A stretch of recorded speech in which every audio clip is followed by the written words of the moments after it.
Pisyalan nga inaprubaran ni Mayor Hermedigildo Dong Gualberto iti Executive Order number 169-2021 uno iti guidelines para iti full operations dagiti tricycle for hire ditoy syudad iti San Fernando.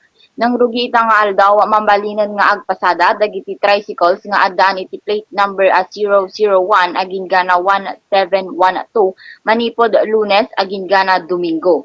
Teknan pailaeng daytoy iti ang umat ngato ang mobility dagiti tattao gapumutan iti alert level 2 system ang maipapatungkal iti naluklukay a paganurutan kadagiti health protocols. Nga magnanaedlata ang may sapailaeng a pasahero iti mabalin ang mailugan a dagiti tricycles. Naingot mo't ang maipapatungpal iti no mats no ride policy ken kasamaton ang masapol nga addan iti sisa sagana nga alkohol para kadagiti drivers ken pasahero iti unog iti tricycle. Masapul mo't iti regular cleaning, sanitation ken disinfection dagitoy.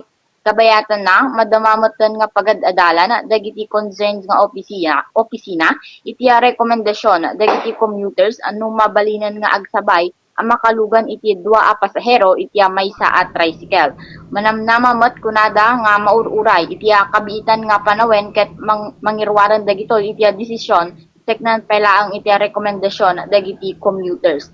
Damag para ti Bombo Reports Afternoon Edition dahito ni Bombo Kendall Generosa para sa Pambansang Radyo ng Pilipinas, consistent number 1 sa La Union, Basta Radyo. Bombo!